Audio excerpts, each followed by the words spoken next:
Hi everyone, I'm Dana and welcome back to Inverter Always. So in today's video, we're going to be jumping in and I'm going to show you how to program the management points on a Daikin ITM central controller.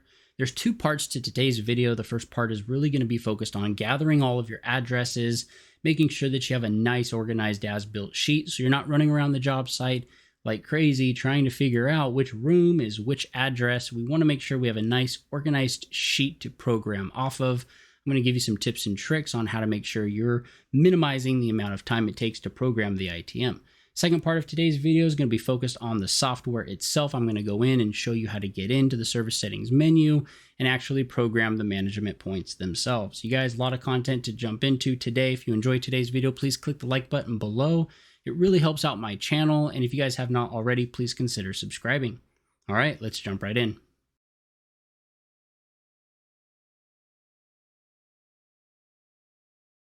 All right, you guys, so we're going to go ahead and we're going to jump over to the desktop. I want to show you a couple of things to get us started in this video that are going to help with programming the ITM. Now, if you recall from the last video, when you get your software from Daikin or from your local vendor, you're basically going to get these two folders that I've highlighted here. You're going to get the preset launcher, and you're also going to get the version up tool. We talked about the version up tool in the last video, and this is what you're using to upgrade the ITM to the latest software version. In today's video, we're going to end up using what's called the preset launcher, and I'm going to show you that here in just a few minutes. First, I want to take you down to this as-built equipment sheet. Basically, what I've done is I've built an Excel spreadsheet for myself just to help keep each job organized, so that way when I get out to the job site, it is as fast as possible to program an ITM from scratch if that's what I need to do. So I'm going to go ahead, I'm going to pull up this Excel spreadsheet so we can take a look at it. And basically what I'm going to do here is I'm going to build the as-built based on the information that I get from the contractor. And this has just about everything that I could possibly need for programming the ITM, programming the thermostat field settings or AirNet or group addressing, and then also making sure that I get the proper charge added to the system, making sure I know what port each branch box is connected to. So let's quickly just run through this. I have a unit mark, and that's really just to match whatever the equipment schedules originally showed on the documentation for the installation, along with the model number for each unit. Now, sometimes you have this information and sometimes you don't, but the room or location of each of these units. Now, it's really important to know this because when you go in to start addressing everything, you want to know when I create an icon in the ITM, what room is that unit? That way, when the end user goes to the ITM, they can see, oh, there's room 30. I'm going to change it to 72 degrees or whatever.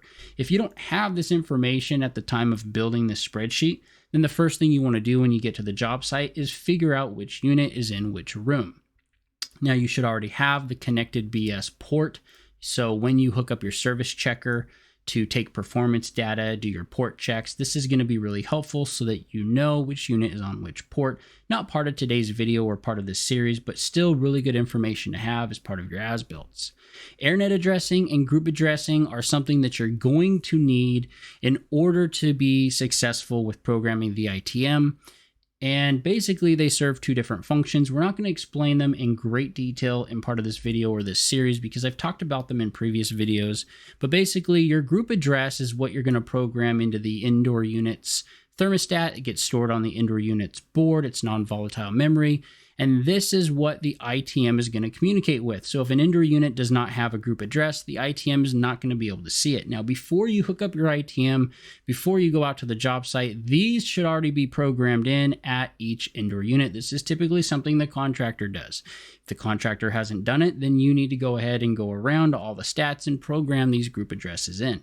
Same thing with the AirNet addresses. Now, the AirNet addresses are more used on the service checker side of things. However, these are going to come into play later, especially if you have something like DNet monitoring or if you want to trend any of the operational data. So as a habit, I basically program in AirNet addresses and group addresses, period, on every single job, no matter what. And make sure you don't forget about the outdoor unit AirNet address.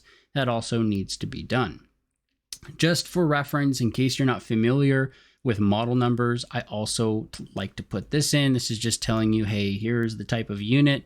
And then of course I have some notes. So if we need to change any dip switches, I have the system factory charge, the amount that we add, and then the total amount of charge after the system is complete. And then basically copy paste for, all additional systems that you have on a particular location. So now that we know what our addresses are, we're basically going to take this information and we're going to program this into the ITM. All right, so what we're going to do here is we're going to open up the software to program the Daikin information. Now, you are more than welcome to do this directly on the ITM, in which case you don't need any of this stuff. But I'm walking you through the steps to use this because it's very, very handy using the software, programming everything on your computer up front. I'm going to show you why shortly, and then just uploading it later once you get to the job site. We're going to go ahead, we're going to click on Preset Launcher, and then we're going to open the Preset Launcher app. When you open it up, it's going to ask you for a password. The password is all lowercase Daikin US, Daikin US, all lowercase. Hit login, and now you're going to have the ITM window. So what we're going to do here is we're going to create a new project. Now, if you've already created a new project and you want to just open it, at that point you could click open, but I wanted to start from scratch with you guys today. So we're going to go ahead and click on new. Before you click on new, it's important that you have a project folder created somewhere on your computer. It doesn't matter where, but you want to have your project name created. There's nothing in your folder. You just have a folder created. And the reason you want to create it now is because when you click new and you go to find that folder, it will delete everything in that folder. So it's extremely important that you have a new project folder for that ITM programmed software that has nothing in it. Otherwise, you're going to have a lot of files get deleted, and that's going to be a bad day. So what we're going to do, we're going to click on new. It's going to pop open this window. We're going to go down to desktop. We're going to find our folder that we created, which was in the ITM folder, test project. You're going to click test project. Then you're going to click on OK. It's going to ask you, do you want to use this folder? Are you sure? Because all the files will be deleted. We say, yes, we're sure. Are you really sure? So you get two chances. Do not screw this up. Yes, we are absolutely sure there's nothing in this folder that we are worried about getting deleted. Great. It creates that link. Now, if you open up your test project folder, you'll see there's a bunch of data there. At this point, we can go ahead and click on edit property data, and it's going to go ahead and open our ITM for programming. So when you are physically programming the ITM, your screen on the job site will look exactly like this. We're doing it on the software. It looks the exact same. So from here, you can pick your date display, your time display, 24 hour, 12 hours, Celsius, Fahrenheit, dot, comma, or comma, semicolon. And this is really just your preference when you export to a CSV file, comma, separated value. It's an Excel spreadsheet. I like to keep it as dot and comma. And then your icon colors, I like to have my on icons green. Green means good, green means go. If I see red, I think, oh, there's a problem. So I just leave it on green. Hit OK.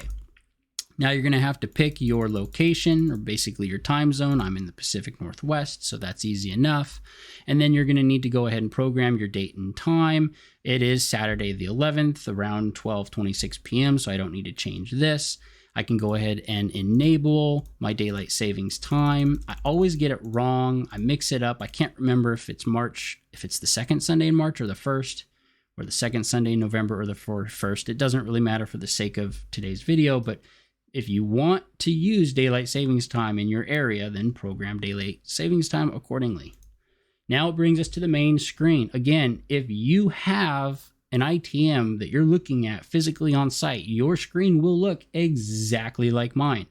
We're simply just using the software for the sake of this video, because if you recall in the last video, our ITM that we had in the office from a contractor, it was a dead ITM. The screen doesn't work, so we can't really play with it on screen. And that's okay, because I prefer to pre-program everything on my computer anyways. It goes much faster, and it will automatically at that point have a stored file on my computer. So that way I don't have to worry about doing a backup. I already have a backup on my computer.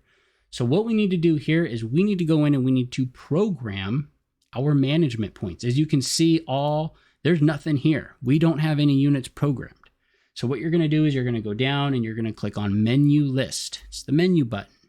And you have 4 tabs to choose from, and we'll go through these tabs here shortly. But what you're going to do is you're going to go into what's called the Service Settings menu. And it's basically 4 corners. You're going to click the top right, the bottom left, the top left, and the bottom right. If you're dyslexic, go slow.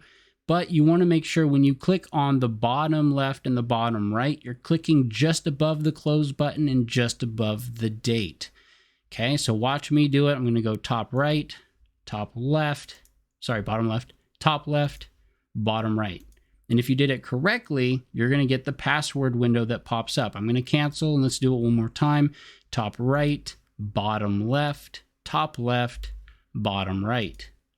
And you see that I'm not doing it extremely fast. I'm just doing it, I guess, with enough pace. If you didn't do it right, keep trying. Eventually, you're going to get the service password. Now, I have to tell you guys, before I give you this password, it's extremely important that you don't abuse your power here. When you're going into the service settings menu, there's a lot of things in here that you can screw up. So just like when we talk about field settings, just like when I walk you through and we do the addressing on some of our commissioning videos, you guys need to be responsible, okay? I am not liable for things you screw up. This is not a technical training. This is not a factory authorized training. This is just me trying to help you guys, get you guys the information to make your jobs go smoother and try to help you out in the field. Make sure that you don't program something or delete something that you don't already know exactly what you're doing with. If there's something that pops up and you're like, hey, what's this? Maybe you don't touch it, okay? Only do what you already know you need to do. If that makes sense, just be responsible, use your brains. So what we're going to do is we're going to type in the password. And the password is simply lowercase Daikin. So we type that in and we hit OK. Now you're going to see that the service settings tab pops up.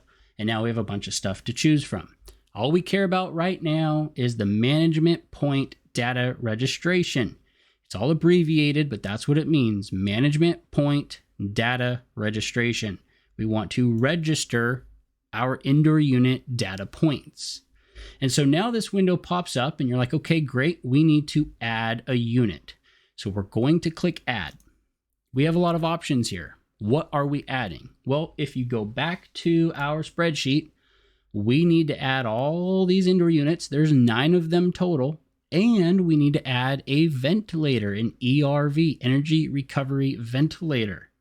So we need to add in all these group addresses for a total of 10. Let's go ahead. Let's go back to our software. Let's move this over so we can kind of see everything all at once. So we're going to add an indoor unit. We're going to hit OK. So before we actually program the ITM, I want to walk you through all of these different options, these different items really quickly, just so you kind of have the feel for it. Port number is going to be where are you hooking up your F1, F2 circuit. So if you hooked it up to the back of the ITM, that's port 1. If you have an expansion module, one of those D3net expander cards, you need to address each of those cards 2, 3, 4, 5, 6, etc. So if I was, let's say, programming a really large job and I needed to program some of the indoor units that was wired physically to one of the expander cards, that's where I would change this to port 2, 3, 4, 5, etc. In this particular case, we're going to stick with port 1 because we just wired up to the back of the ITM for this example. Now, as far as your address goes, this is the group address of the indoor unit. Again, the group address should already be programmed on the nav controller. So we're just going to match this with this. And here's why I like to build the as-built. If I don't have this information, then how do I know which room I'm actually programming into the ITM? If I have this information on my spreadsheet, I'm good to go. I can hammer this out really quick. So all I got to do is go to 1-01 to match this first unit and give it a name. What name is it? Well, it's room 143. So I can simply call it 143. I could call it room RM 143. You can call it room 143. We'll just stick with that. And you'll notice that you have a certain number of characters to do it in. So you do have to get creative from time to time if the room numbers aren't just room numbers. Let's go ahead and let's just stick with 143. It's short, it's easy. Detailed info. This is where you can plug in the model number or you can plug in the unit mark. whatever you want to add to give more information about this indoor unit. So what I like to do here is I'll typically go FC-2.1, put the unit mark, and FXTQ24 TAVJUA. So now I've got the unit mark and the model number and the room number, basically these first three columns, all input here. And if you want to take it a step further, you could even say port C. You'll see you have plenty of characters here. So you could really dial in the information here to basically copy paste your as-built over to the ITM. As far as the icon goes, really you could pick whatever icon you want. The icon doesn't change the way the unit behaves. This is just going to be, what does the icon look like on the main screen after we're done programming? So we have an FXTQ, which is a vertical air handler, and you'll see that there's kind of not really an air handler icon to choose from. I mean, sort of, kind of, that looks like an air handler. This is the one that I typically pick for my air handlers. So you can go ahead and hit OK. Again, it doesn't matter what icon you pick, but I like to get at least close to what I've got installed. It doesn't change the way the unit behaves. It is simply just an icon. Next, we're going to go to the next tab over, Common 2, and this is where we program the AirNet address. Again, you don't have to have the AirNet address unless you're going to do something like trend log. You're going to export the operational data, or you're going to add something called DNet monitoring. You need to have the AirNet in that case. And because I don't want to come back later and program it in later, I usually just program it in right away. So we're going to program that AirNet address for this indoor unit as 11 at this point. Your monitoring tab, you don't need to change. By default, it's going to monitor this data point and it's going to give you a history output. This particular history is just on off, error code history, things like that. This is not performance data, but I like to have history because if there's an error code, I want to be able to go back and see what that error code is. So once you hit OK, you've got your indoor unit added. It's room 143, group address 101 on port 1 because it's plugged into the back of the ITM, and it's AirNet 11. So we've successfully programmed in our first indoor unit. Now we have an option. We can either add a new indoor unit from scratch, or we can copy this indoor unit and then simply edit that data. So because we're going from 101 to 102, typically what I'll do is I'll just copy and then edit because it's super easy to do that. It goes quicker, at least in my opinion. So I can scroll through and change this to FC2.2. You will have to change the model number and all this other information. So FXFQ24 TVJU, and that was on port B. Not a big deal, it takes a couple seconds. And this is a cassette. So I'm going to go up and change this to a cassette. It's a round flow cassette. So I'm going to pick the round flow cassette icon. You can see how fast it goes after you do this a few times.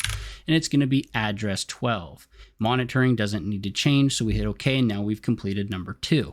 There is a process when you're thinking about how am I going to address all my equipment. I like to keep things organized. So I try to match. If it's FC1, I want 101, FC2, 102. Now, for whatever reason here, when I was creating this template, I put FC2.1 instead of FC1.1, FC2.2 instead of 1.2. And that's just my error, making you guys a spreadsheet really quickly just for the sake of this video. More than likely, if I'm on CU1 and I'm on BS1 in the real world, this is FC1.1, 1.2, 1.3. And that's how I would get to group address 101, 102, 103, basically just matching my unit marks. And then, of course, I always start my AirNet addresses for my indoor units at 11. That is a long-winded explanation as to why, so we won't get into it today, but basically I pick 11, matches 101, 12, 13, 14, etc., etc. So all I can do here now is basically finish up all of my indoor units. I will put this in double time for you guys, so it goes a little bit quicker.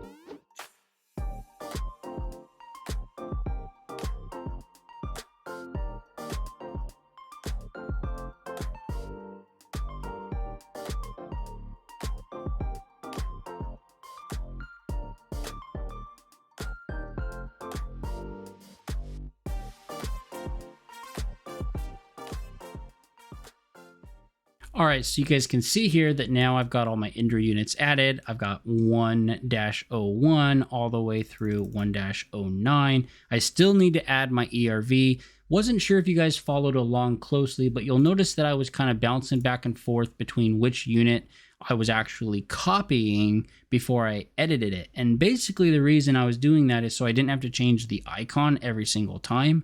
Typically, once I get the TQ, the FQ, and the SQ created, I can then grab one of these 3 units to copy to get the rest of my Ender units on this particular application. It just shaves that much more time off. So now what we need to do is we need to add our ERV. So what we're going to do here is we're going to click Add, and this time we're going to click on Ventilator. We're going to click OK, and now we're going to add our ERV. You'll see that the icon automatically pops up for us. It's going to be group address 1-10. This is going to be there's really no location that it serves, so we'll just call this VAM 1.1. There's really nothing additional we need to put in the detailed information except for the model number, so we'll do that. It's already selected as far as the icon goes, and we're not going to prohibit manual operation, and the ERV does not have an AirNet address associated with that type of unit, so we don't need to program an AirNet address. We're going to have monitor plus history, and then we have a couple of options for the ventilation mode. I like to select both of these because then at least the point has these options available. We don't have to use them, but they are at least available. So we hit OK. So now we have all 10 of our units created. When we click OK, it's going to ask us, are you sure you're done? You want to save settings because the ITM needs to reboot. Now the reboot process takes what feels like forever. It actually only takes a couple minutes, but on software, it immediately reboots. And that's why I like to do it on the software is, again, saving time. Time is money. So what you're going to notice here is I still have nothing on the main screen. And that's because we're not done programming. All we've done is added all of the points. But if I click the all icon and then click on the down tab at the top to go down one layer, think of this as my folder. Now I want to go into that folder.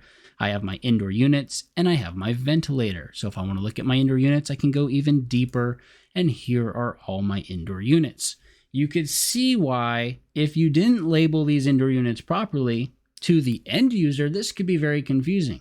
They won't know which unit is which. If every single one of these units says FC 2.1, 2.2, 2.3, etc., they're going to go, I don't know what FC 2.2 is. Right? So you got to make sure you have something that is easy to understand, right? If everyone's office has a name, you know, this is Mr. Smith, this is Mrs. Smith, this is Mr. Alan Moore, or whatever their names are, right? If these are classrooms, you could be like first grade, second grade, third grade, fourth grade, etc., or whatever. Just, you know, try to think ahead a little bit to save yourself that time of having to go back later after the fact when the end user says, I don't know what unit I'm looking at here. Can you come reprogram these? Because then you have to go in, you got to change all the names, and that takes more time, and more time means more money. You guys, at this point, all of your management points are now programmed on the ITM. Unfortunately, due to time, we will not be going through all of the other icons in this video. In the next video, I will finish going through all the other icons. We'll finish setting up the ITM. If there's enough time, we'll talk about schedules and networking. Otherwise, we'll save those for the following video. But you guys, lots of content today. If you have any questions, please do not hesitate. Put them in the comments below.